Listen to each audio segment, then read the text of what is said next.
Norse and Bible hidden, similarities uncovered. Imagine two vastly different realms, one of fierce Viking warriors and icy sagas, the other a land of desert prophets and sacred scriptures. Norse mythology and the Bible, worlds apart, or so it seems. But what if these ancient narratives, despite their differences, whisper of shared human experiences and lost connections? What if their monumental stories echo each other in ways we're only now beginning to hear? Welcome. Today, we plunge into Norse warrior epics and the foundational tales of the Bible. One offers a vibrant tapestry of many gods from spoken stories. The other centers on one god, carefully penned down. They seem like chalk and cheese jam, yet astonishing parallels lie beneath the surface. Our mission isn't to claim one copied the other. Ancient cultural exchange is far too complex. Instead, we're uncovering shared themes that reveal how diverse cultures grappled with life's deepest mysteries. Prepare to see these ancient stories in a new light. First, the Norse lands.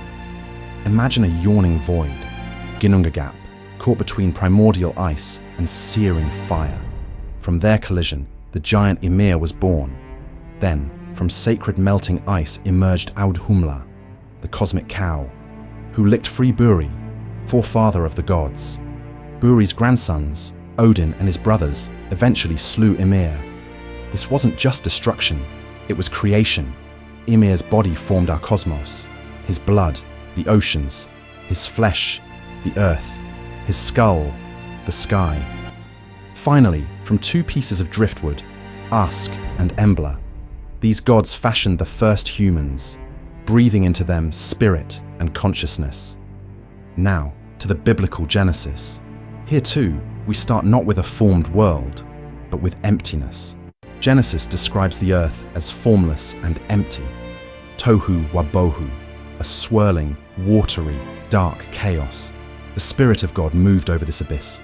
Then, with the power of the spoken word, God called creation forth.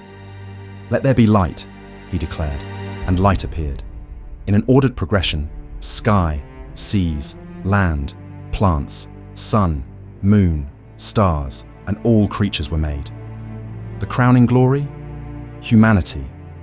God sculpted Adam from dust, breathing into him life, and then fashioned Eve from Adam's side. The echoes are astonishing. Both traditions begin with a formless void.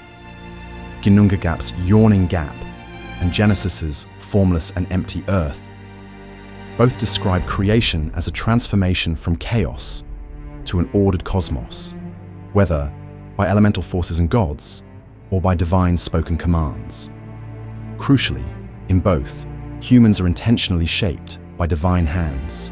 Ask and Embla, from wood by Norse gods, Adam from dust and Eve from Adam by God. Details like primeval waters and life-giving divine breath also surface in both. These creation parallels are profound, hinting at a shared human drive to understand our origins. The echoes extend to sacrifice and transformation.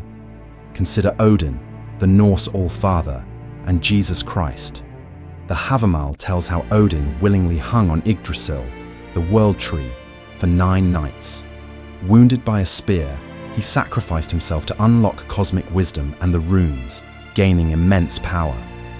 Now, think of Jesus, crucified on a wooden cross, his side pierced by a spear. While their theological purposes differ greatly, Odin sought knowledge. Jesus' sacrifice is for salvation. The visual parallels are striking. Both are suspended on a tree-like structure, both pierced, and both sacrifices lead to a monumental transformation or resurrection. Odin gains wisdom. Jesus triumphs over death. This archetype of a godlike figure suffering for a greater purpose resonates deeply. What about afterlife? Norse beliefs had various destinations. Brave warriors went to Valhalla, Odin's hall, to feast and prepare for Ragnarok. Those dying of sickness or old age often went to Hel, a generally gloomy realm. Within hell was Nastrund, a shore for punishing the wicked. Christianity developed concepts of heaven, an eternal paradise for the faithful, and hell for unrepentant sinners. Interestingly, hell and hell are phonetically similar. Though the realms differ, both traditions depict distinct afterlives where destiny often reflects earthly actions. The core idea: choices have consequences, and existence continues beyond death. Both traditions also foresee a cataclysmic end, crucially followed by a new beginning. The Norse speak of Ragnarök, the twilight of the gods. Chaos erupts, monsters break free, and a final battle destroys gods and foes. The world is consumed by fire and flood. Yet, from this devastation, a new, green earth emerges, repopulated by two human survivors and new gods. Similarly, the Book of Revelation describes immense tribulation, culminating in Armageddon, where evil is vanquished. The old world then passes, making way for a new heaven and a new earth of eternal peace.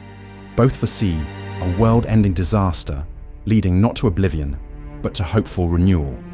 A powerful, shared vision of ultimate hope. Subtler threads also connect these tales. Consider special fruits. In Genesis, Adam and Eve eat forbidden fruit from the tree of knowledge, leading to banishment and mortality. In Norse mythology, Idun guards golden apples of immortality, vital for the gods' youth. In both, misusing this symbolic fruit brings massive consequences. Furthermore, both traditions champion core virtues. Norse sagas extol courage, honor, and wisdom. The Bible emphasizes faith, justice, and love. While culturally distinct, this shared ethical compass, often shown through cautionary tales, highlights our universal concern with living meaningfully.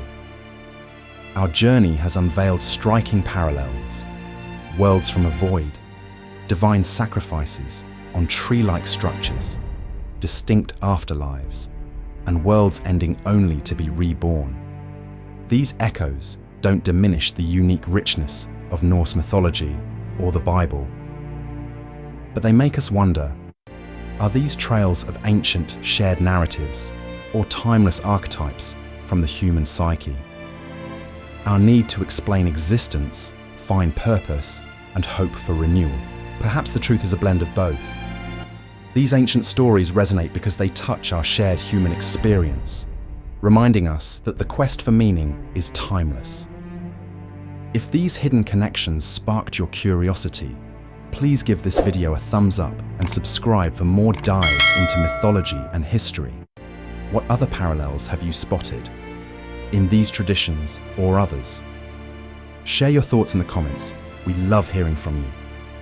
Exploring these echoes isn't just about our past, it's about understanding ourselves today.